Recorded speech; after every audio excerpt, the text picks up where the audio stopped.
August was an exciting time for me, trophy hunting wise, because I found a new way to trophy hunt. We'll get into that as we go into the list here a little bit, but for now, welcome back, everybody. We're doing another one of our monthly trophy journal type videos. So, for those new here, this is me going through all the trophies I unlocked in a month, in this case, August 2024, talking about what the easy ones were, what the hard ones were, what the grindy ones were, whether or not I think they're worth doing, all that type of stuff to give you kind of a cohesive picture of what trophy hunting I've been doing. So if you are a trophy hunter, this is a perfect type of video to, throw up on a second monitor, on your phone, listen to it podcast style while you're grinding out some trophies yourself. Hopefully it makes a good companion piece for you. And if you're not a trophy hunter, you can just treat this as kind of like a podcast. This is something that's just me talking about the games I've been playing in August. So a lot of this is trophy hunting related, but a lot of it's just my general impression on several games I played. So I think there's something here for everybody. And with that, why don't we just jump over to the list. So we're going back. My first trophy in August was on the 2nd of August 2024, and it was Sage's trophy in Demon Souls. So for those that were paying attention in last month's video, in July's video, you know that I was working on Demon Souls. I was getting very close. I just had this last one left. For those that have never gone for the platinum in Demon Souls, you have to do like 1.5 playthroughs. And that's assuming that you're like creating a save file to get multiple endings. You have to do 2 playthroughs if you want to naturally get both of the main endings. But if you're trying to like optimize your time, you have to do 1.5 playthroughs because you trade certain boss souls in for magic spells. And there are certain souls that you need to trade in for multiple things. And so you only have 1 boss soul, but you actually need to get 2 spells or miracles out of it. So you can't get them both in the same run. And so what that means in practice is that you start up a new game plus, and you have to do like all of like 2 of the archstones and 1 or 2 bosses and a couple others. About half the bosses total, maybe a little less. And it's really not too bad because, you have your full, buff character with your character build. And so you're able to cruise through pretty easily. Other than, the bosses are scaled up in a couple of these cases. Well, in all of these cases, because New Game Plus has boss scaling. And so some of them are a little bit trickier. The one in particular that I felt like was really hard was Man-Eater. This could just be down to my build. For those that have fought Man-Eater, Man-Eater is a boss where it drops into the arena, you fight it for a while. It's kind of this manticore. And then halfway through the fight, another one comes in and you're fighting 2 at once. And it's pretty hard, almost impossible, I would say, but it's pretty hard to beat both of them head on at the same time. And so it's almost like a damage race. You either need to find a way to like break their AI to separate them apart, or you need to like burst one down so it's dying before the second one comes in. It's not that different from like Bell Gargoyles in the Dark Souls, I guess. And that one was giving me a lot of trouble because on New Game Plus it had more health and my damage output just wasn't up to snuff. I was doing kind of like a magic strength build, and my physical attacks weren't doing enough. I wasn't able to pump out enough with my like soul arrows to deal with it. And so what I ended up doing is actually doing all the other bosses first, getting all the other spells, one of which was a really strong fire spell that was really good against them. And that let me pretty much cakewalk through both those Man-Eaters. It was like two casts of this firestorm spell and they were dead. So that was the last one I needed, and then boom, we got Slayer of Trophies, popped the Demon Souls 2020 Remake Platinum. Feels pretty good for a couple reasons. One, this was one of the games I think that was on my 30 games I want to platinum in 2024 list, so it's another one sort of like ticked off. And then on top of that, it feels nice to get another Souls Platinum under your belt, right? So I think this is my 3rd Souls Platinum. I have Bloodborne, Sekiro, and now Elden Ring, and now Demon Souls. So actually this is my 4th FromSoft Soulsborne Hero Platinum if you count Sekiro. So doing pretty good. I don't actually have any of the main Dark Souls games yet, interestingly enough. Those will be a grind for a future day. I rewatched my partner play through the original Dark Souls I don't know, maybe a couple of months ago. She was playing it for the first time, so I didn't rewatch. I just watched her play through it, and it put me in a Dark Souls mood. I could go for a Dark Souls playthrough myself one of these days. But yeah, we wrapped that up. And then from there, I continued on in that Souls-like mood, playing some Another Crab's Treasure. This is an indie game that just came out earlier this year. It's available on Game Pass if you're an Xbox person, if I recall correctly. But it's like $29.99 for PlayStation users, and it's very much following in that Souls lineage. It is surprising to me how well they can stick the landing on a Souls-style game with the concept of you're a little hermit crab underwater fighting a bunch of other fish and crabs. It seems like it would be too silly to work, but they actually do a great job striking tone balance between like goofy, playful, funny, and then also has a little taste of that Dark Souls kind of like mystery, that like droning, creepy way that all characters talk. You know how they all like do this like sinister laugh at the end of every line that they deliver. Stuff like that is still in the game, and it actually also has a pretty, I would say, pretty strong story by Souls standards. Now, Souls games have way better lore, but in terms of like an actual storyline, I think that Another Crab's Treasure is pretty solid. It's got, you know, some nice themes and stuff. So I do highly recommend that you check it out. So I'd already started this, but I was not too far into the game. I think I had just done 1 or 2 trophies as of the end of July. So this is me playing through pretty much everything. In order to beat this, it's kind of a natural 100% run, so you need to kill all the bosses, and there are several optional bosses that you'll come across and find. You need to unlock basically all the magic, which really didn't take that long. There's like 1 or 2 that I think are optional, so you just have to hunt those down. All the rest of them you'll get naturally as you play through. You have to complete all of these ways, so Way of the Hermit, Way of the True Crab. These are like skill trees, like branches on a skill tree. And this game is actually very generous with the skill points that they give you. You'll end up having more than enough to max out every branch of the skill tree by the end of the game, if you're doing like kind of a complete playthrough. A lot of these are pretty, I would say, pretty doable optional bosses. The way that the game scales level is pretty advantageous for you in that the bosses aren't really scaling with you, so you can return to earlier zones if you missed a boss and go fight that optional boss. And once you've upgraded like your stats and your fork and things like that, then you're going to be like really overpowered and able to handle things quite quickly. Plus, this is a game that is a little more focused on defense than it is on dodge rolling. And so if you're the type of Dark Souls player that really likes, you know, sword and board, the tankiest armor you can find, big great shield, you'll actually have a great time here because, you know, you're a hermit crab. And so you're finding a bunch of different objects that can act as your shell as you're navigating the environments.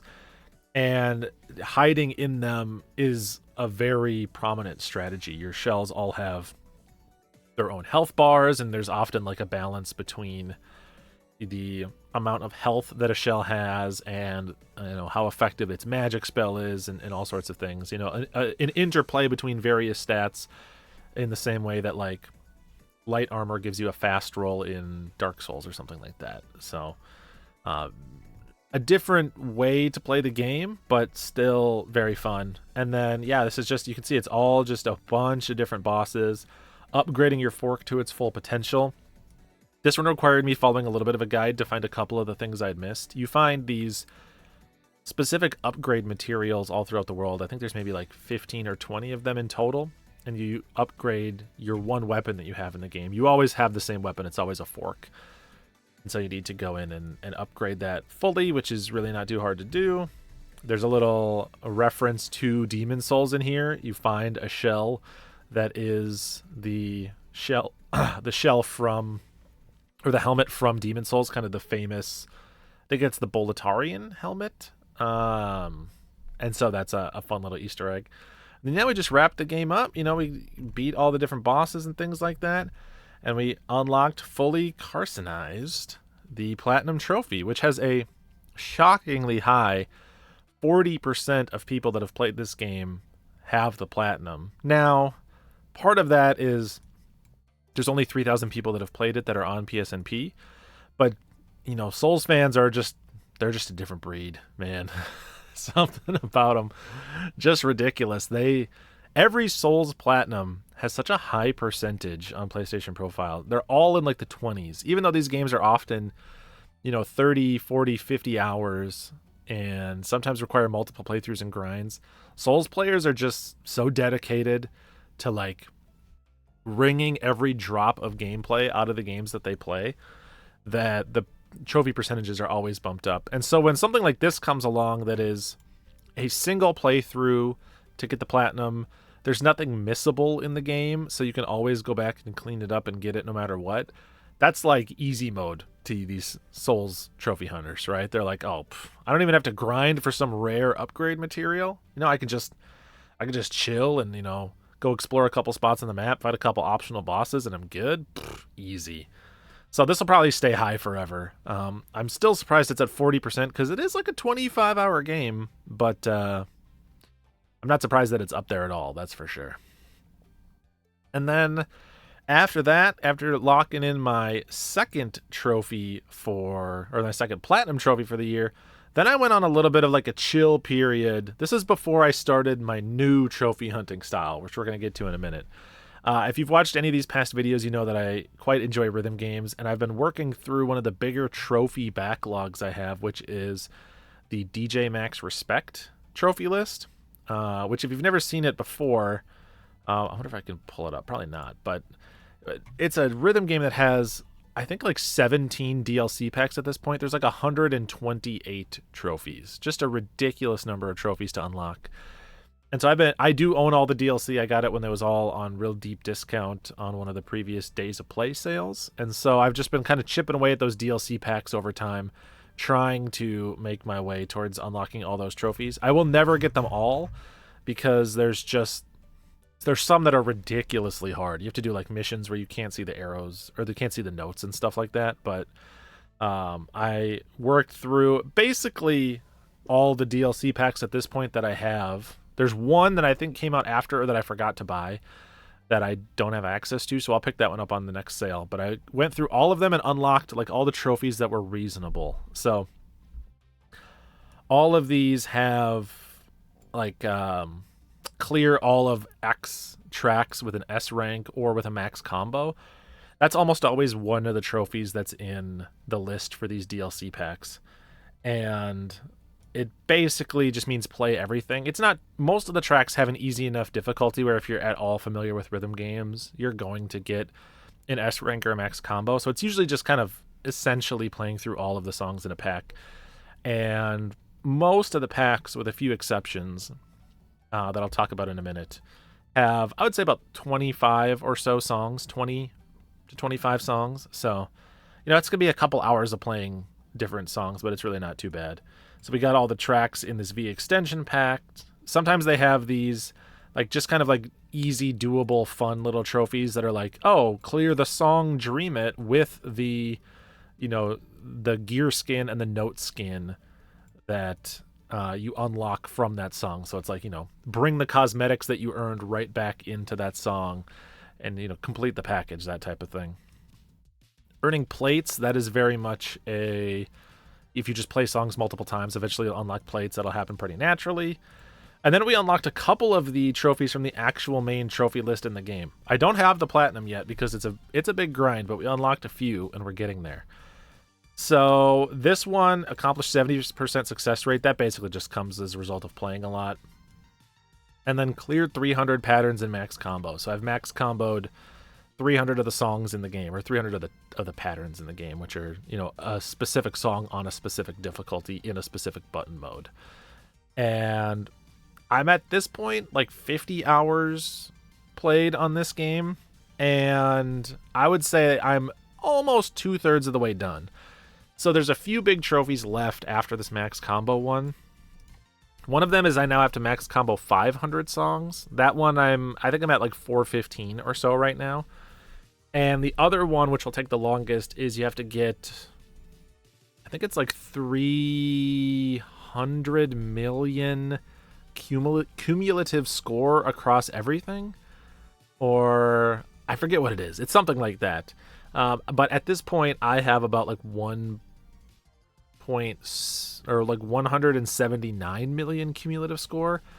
It ticks up very, very slowly. So once I get to 500 max combos, I'll probably be right at like the 200 million mark, which means that I will be 2/3 of the way done with the grind of unlocking this platinum.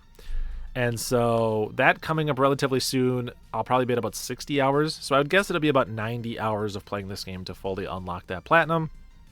Thankfully, it's really not hard. You know, I enjoy rhythm games and there's plenty of songs to grind on, so it's very likely that I'm going to get it over time eventually. It just is going to be time consuming. It's kind of one of those things that you just enjoy the game and it happens naturally, which sometimes is the perfect kind of grind.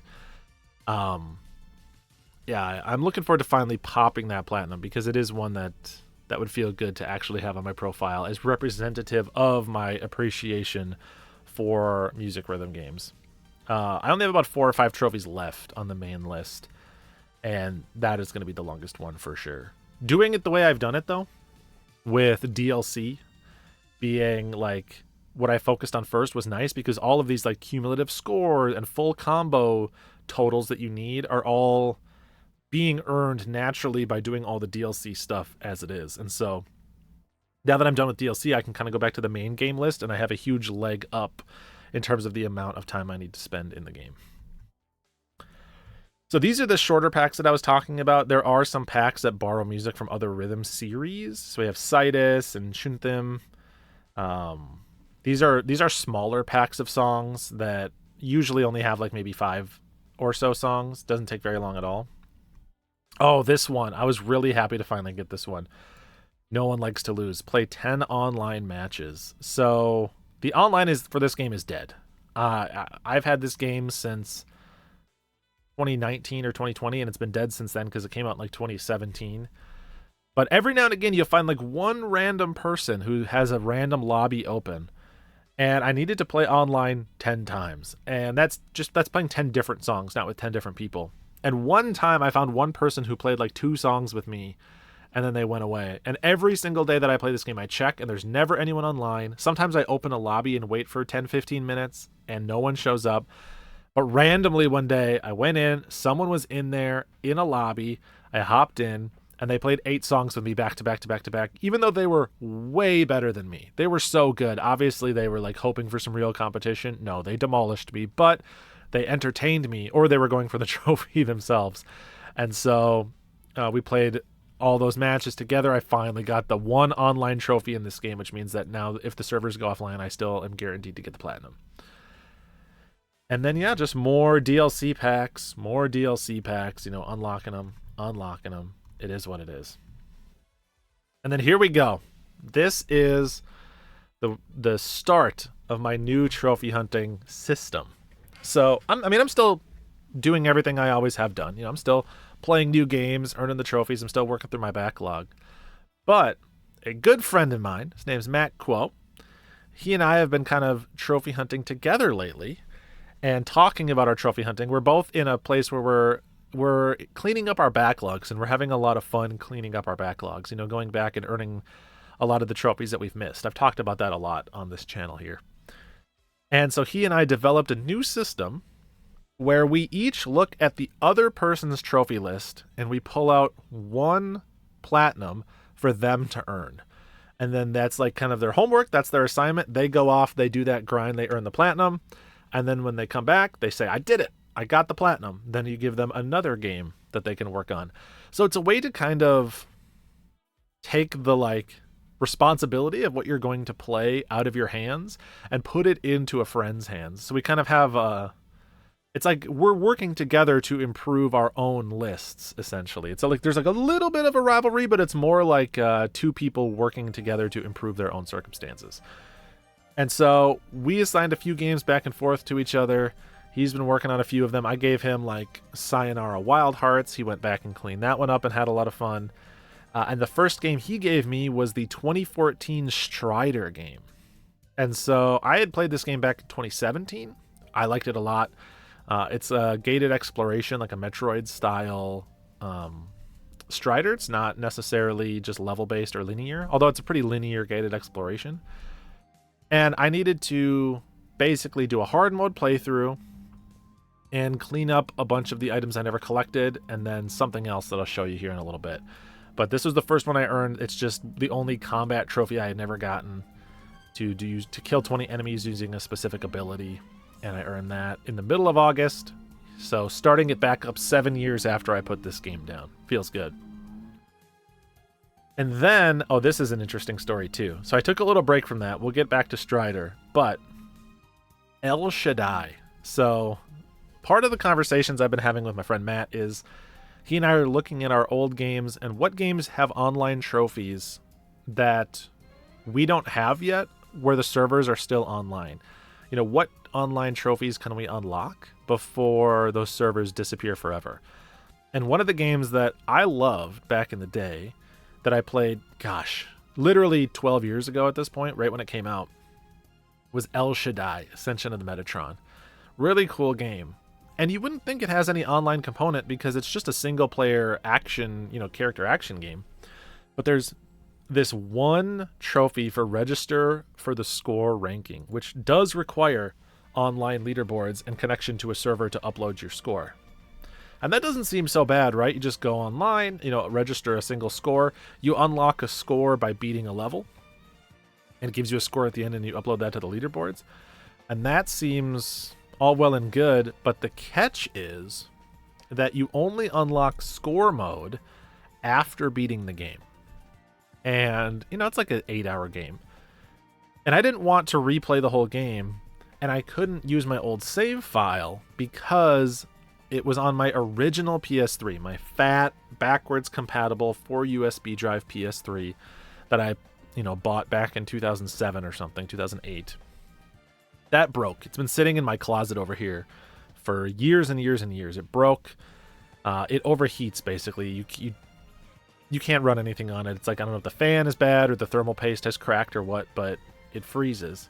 It doesn't turn on. But I was in a moment of desperation, I pulled it out. I actually ordered from eBay a power cord for this system because I didn't have one anymore. And I plugged it in, and to my surprise, it booted up. I was like, oh my God, it's actually turning on. And so I quickly grabbed a thumb drive, plugged it into that old PS3, and I just went down my save file. First I went and I grabbed El Shaddai's save file because I knew I would need it.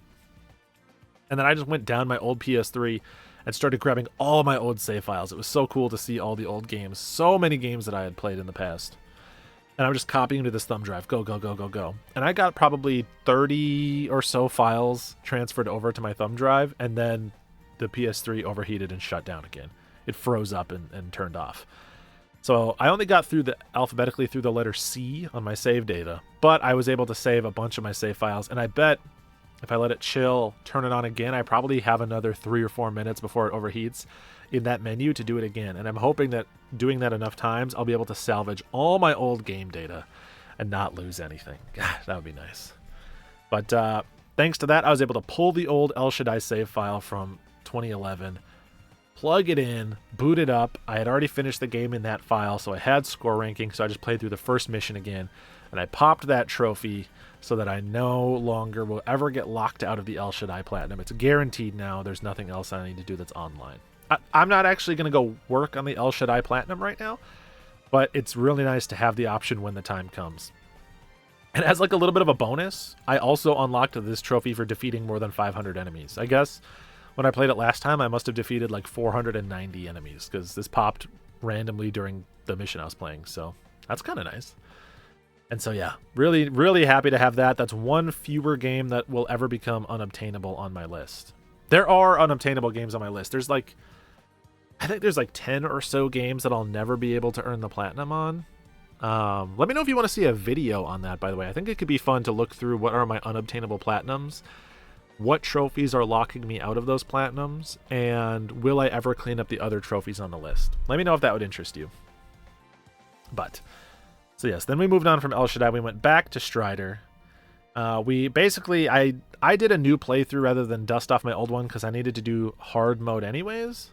So I played the game on hard mode, and I made sure to collect all the Fallen Striders, all the Kunai upgrades, basically all the main upgrades, including the large canisters. This one was a bummer. So all these upgrades pretty much are shown on your map. And so you can open your map, see what ones you're missing, and go get them. The large canisters, I misunderstood what this was. Some of the upgrades that you get, like for your random weapon abilities and stuff, come in these like metal things that look like canisters. And so when it said collect all large canisters, I assumed that meant all of the like upgrades that come in upgrade canisters. But it's not. Actually, what a large canister is as you're running around the world, there'll be these little like floating items that you can attack, and they'll give you a little bit of health and a little bit of energy back. And in certain places, there's large versions of those that give you a lot of health and a lot of energy back. But they're not like a collectible that's tracked anywhere. They might affect your completion percentage, but in a really small way. So they seem like they're just there to heal you. And I did not realize that those large healing things were what the large canisters actually were. And so I'd actually ignored a bunch of them in my playthrough, right? Because you play through the game, and if you already have full health, you're not going to use this healing item. You're just going to save it there, and then if you have low health later, you'll come back to that spot on the map and collect it. So I'd actually passed by a bunch of these that I didn't otherwise need to ignore, and it would have made the cleanup a lot better. So I actually had to do like 2 full laps through the map to collect everything, but wasn't too bad. And then I did a stream to unlock the final trophy, which is Speed Demon, complete the game in under 4 hours. The speedrun trophy, which is probably the main reason that only 12-something% of people have this platinum. It is not difficult at all. This is more intimidating than it is actually difficult. If you have played through the game so it's somewhat fresh in your mind, you'll easily clear it. I did it in like 2.5 hours, and I had, an hour and a half of buffer. And I made plenty of like little mistakes, 1 or 2 minute detours that were the wrong way to go. Or I still sidetracked for some upgrades to make sure I had enough health to get through different areas, all sorts of stuff. So this is really not a big deal. You'll be able to get it if you are trying for it in any way. But just for fun, I streamed it over on my Twitch channel, and we had a nice dramatic tension as the credits were scrolling, like, is it gonna pop? Is it gonna pop? And it popped at like the last possible second. So I was sweating a little bit, but we got there. And so with that, we earned Strider Master, the all trophies in Strider 2014. Really good game. Highly recommend that you check it out. It's very fun. All right, let's take a little sip here of the Spindrift. We're enjoying the grapefruit Spindrift today. Not sponsored, because they couldn't afford me, but it is delicious. All right, so with that, that was the first game that my friend assigned to me under our new trophy hunting philosophy. And so I went to him and I was like, I need another one. And he's like, I'll give you a little easy one. He looked up on my list and saw that the game What the Bat, which is a VR2 game, had released a free DLC that they called Battywood. So he's like, go get the 100%, clean up that list. I know you enjoyed, getting the rest of the trophies. You might as well get a couple of them. So I spent an evening unlocking these, which are the 4 trophies for Battywood in What the Bat. First off, if you've never played What the Bat, very silly game. It's by the same studio that did What the Golf. But What the Bat is a VR game where your 2 hands are baseball bats. So you look down and they're just 2 baseball bats.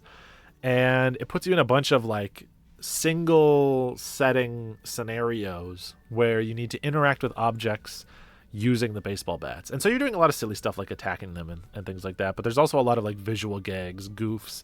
It's a very playful game. It messes with your expectations. It's a funny game. And it's really straightforward. It's a good use of VR.